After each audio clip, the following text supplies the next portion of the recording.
Assalamualaikum warahmatullahi wabarakatuh. Puji syukur kehadirat Allah Subhanahu wa Ta'ala yang mana telah memberi kami kesempatan untuk mempresentasikan materi dari mata kuliah kesehatan mental, dan yang saya hormati dosen pengampu Bapak M. Fahli Zatra Hadi, MPD di tempat, serta rekan-rekan seperjuangan sekalian. Kami dari kelompok 6 yang beranggotakan Dian Putri, Idham Khalid, Imelda Novrianti, dan Rizky Kurniati Putri mohon izin untuk mempresentasikan makalah kami yang berjudul Memahami Fenomena Bunuh Diri dalam Pandangan Kesehatan Mental. Selamat menonton. Nama Dian Putri dengan NIM 12040221603. Di sini saya akan menjelaskan tentang pengertian bunuh diri. Bunuh diri adalah sebuah tindakan sengaja yang menyebabkan kematian diri sendiri. Orang yang memiliki kecenderungan bunuh diri disebut suicidal. Bunuh diri seringkali dilakukan akibat putus asa yang penyebabnya seringkali dikaitkan dengan gangguan jiwa. Misalnya depresi, gangguan bipolar, skizofrenia, gangguan alkohol, atau penyakit. Diri yang juga disebut sebagai bunuh diri berhasil adalah tindakan mengambil nyawa diri sendiri. Percobaan bunuh diri atau perilaku bunuh diri yang tidak fatal adalah perbuatan melukai diri sendiri dengan maksud untuk mengakhiri nyawa seorang, namun tidak berakhir dengan kematian. Bunuh diri dengan bantuan adalah ketika seorang membantu orang lain mengakhiri nyawanya secara tidak langsung melalui pemberian saran atau sarana sampai kematian terjadi. Bunuh diri semacam ini merupakan kebalikan dari euthanasia, ketika orang lain lebih memiliki peran aktif dalam mendatangkan kematian bagi seseorang. Terdapat bermacam-macam metode yang paling sering digunakan untuk bunuh diri di beberapa negara, dan sebagian terkait dengan keberadaan metode tersebut. Metode yang umum antara lain gantung diri, racun serangga, dan senjata api.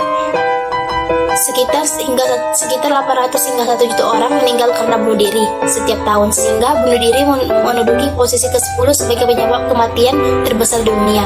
Angka bunuh diri tercatat lebih banyak dilakukan oleh pria ketimbang wanita, dengan kemungkinan 3-4 lebih besar seorang pria melakukan bunuh diri dibandingkan wanita. Cara pandang terhadap bunuh diri selama ini dipengaruhi oleh konsep eksistensi yang luas seperti agama, kehormatan, dan makna hidup. Agama Hakim secara tradisional menganggap bunuh diri sebagai perbuatan dosa karena kepercayaan bahwa kehidupan itu suci. Selama era samurai di Jepang, seppuku dijunjung tinggi sebagai sarana perobatan akibat kegagalan atau sebagai bentuk proses.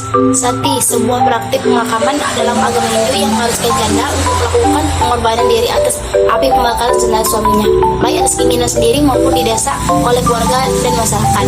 Bunuh diri dalam bentuk pengorbanan diri digunakan sebagai sarana protes, dan kamikaze serta bom bunuh diri digunakan sebagai taktik militer atau terorisme. Depresi terjadi dengan salah satu ciri adalah dengan stres dan kecemasan berkepanjangan yang menyebabkan terhambatnya aktivitas dan menurunnya kualitas fisik. Pencegahan depresi dapat dilakukan dengan pengelolaan stres. Pengelolaan stres masing-masing individu berbeda. Ada yang mengelola stres dengan melakukan kegiatan yang disukai seperti hobi, melakukan kegiatan refreshing, mendekatkan diri dalam konteks spiritual keagamaan, hingga bercerita kepada orang lain untuk mengurangi beban stres. Terlepas dari stigma masyarakat, keberanian diri untuk terbuka terhadap orang lain dan berobat merupakan salah satu langkah yang tepat di era digital. Seperti sekarang banyak platform yang menyediakan layanan konsultasi secara daring dan biaya maupun gratis. Selain itu, beberapa puskesmas telah menyediakan layanan konsultasi psikologi dengan biaya gratis maupun bayar dengan harga terjangkau. Mungkin hanya ini bisa saya sampaikan, lebih dan kurang saya mohon maaf. Wassalamualaikum warahmatullahi wabarakatuh. Perkenalkan, nama saya Idham Khalid, nomor NIM 1204021171169. Di sini saya akan menjelaskan lanjutan dari penjelasan kawan saya. Yang ini saya menjelaskan penyebab percobaan bunuh diri. Ada tanda yang biasanya ditunjukkan seseorang yang akan melakukan percobaan bunuh diri. Beberapa di antaranya adalah terlihat cemas, merasa bersalah, atau membuat surat wasiat. Percobaan bunuh diri merupakan satu kondisi yang dapat dicegah. Peran keluarga dan kerabat dekat sangat penting dalam hal tersebut. Pikiran untuk bunuh diri dapat dialami siapa saja, terlebih mereka yang mengalami stres berat atau tekanan batin, gangguan kesehatan, dan masalah kejiwaan. Keinginan untuk melakukan percobaan bunuh diri dapat dipicu oleh banyak faktor.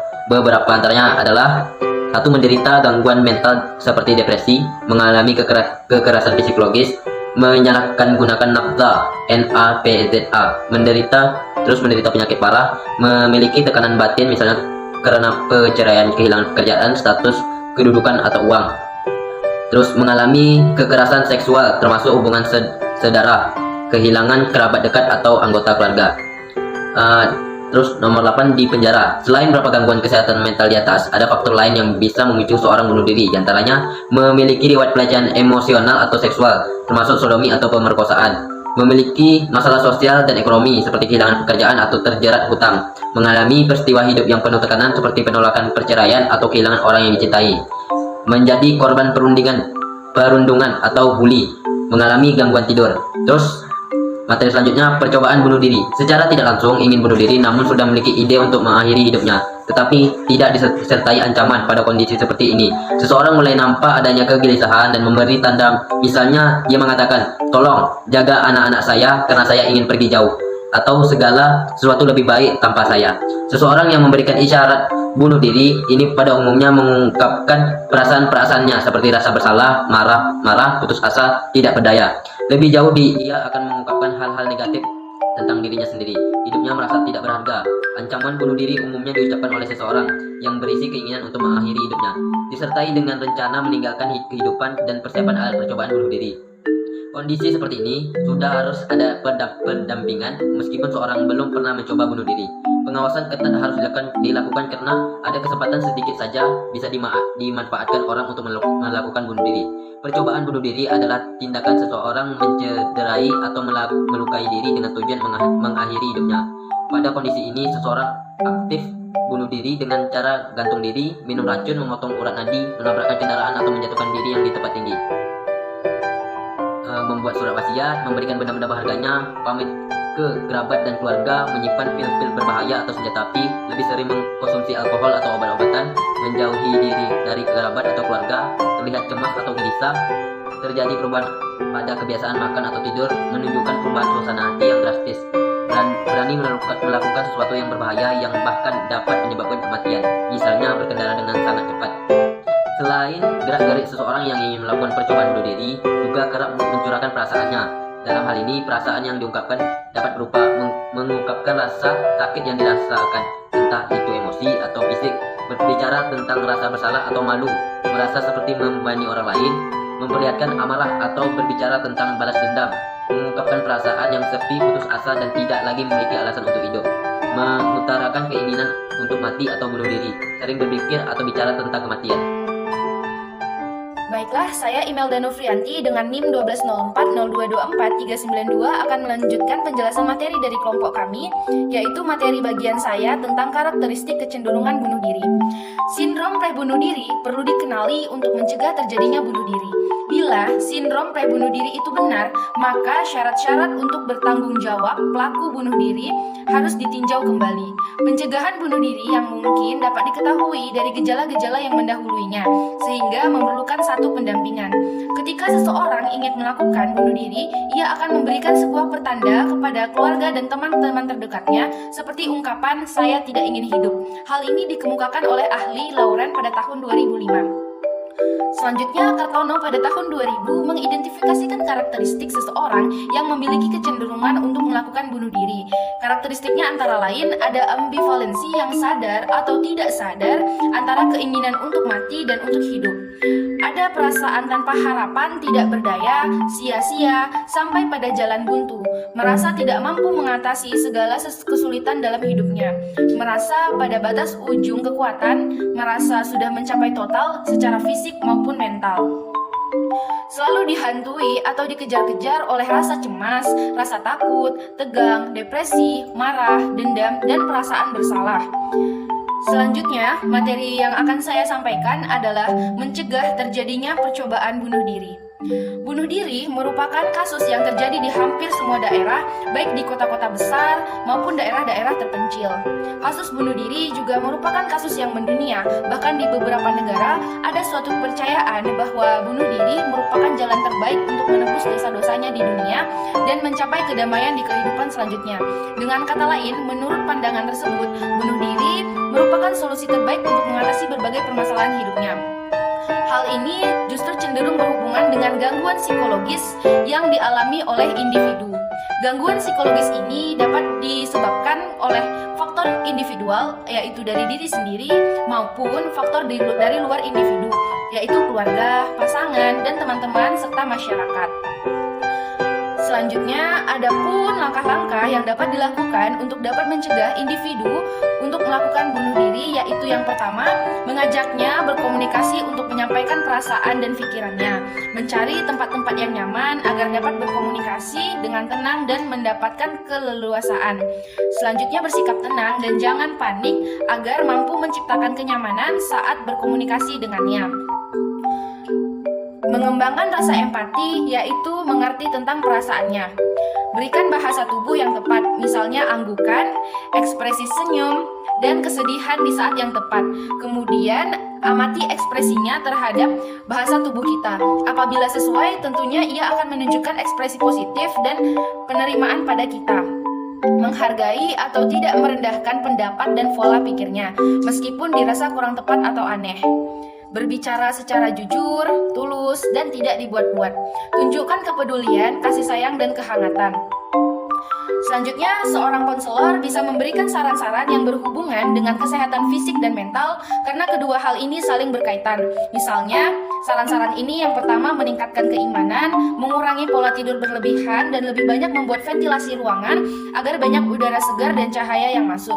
Makan makanan yang bergizi, terutama buah-buahan, melakukan aktivitas fisik misalnya olahraga, mendengarkan musik relaksasi yang mampu menenangkan hati dan pikiran, membaca buku-buku yang mengandung unsur motivasi, humor, dan edukasi. Selanjutnya, menghindari dan membatasi menonton tayangan-tayangan kekerasan dan kesedihan. Pada individu yang tidak terbuka terhadap permasalahannya, jangan memaksanya untuk langsung bercerita, namun ahlikan dan mengajaknya melakukan aktivitas-aktivitas yang disukainya. Dan selanjutnya, apabila kasus ini ditangani secara optimal, maka dapat memberikan harapan dan menciptakan kepercayaan diri, sehingga dapat termotivasi untuk memperbaiki pola pikir dan pengelolaan emosinya. Sekian yang dapat saya sampaikan. Lebih kurangnya saya mohon maaf. Selanjutnya akan disampaikan oleh rekan saya. Terima kasih. Baik, bismillahirrahmanirrahim. Perkenalkan, nama saya Rizky Kurniati Putri dengan NIM 1204022979 selaku anggota dari kelompok 6 akan melanjutkan presentasi selanjutnya, yaitu tentang pemulihan pasca percobaan bunuh diri. Menurut pengetahuan saya, pada umumnya seseorang yang telah mencoba untuk melakukan bunuh diri akan memiliki perasaan yang bercampur aduk. Perasaan tersebut biasanya bisa berupa kebingungan, lega, kecewa, ataupun rasa marah. Lalu mereka yang melakukan ini biasanya akan berusaha untuk mencari penyebab ataupun alasan mereka melakukan itu.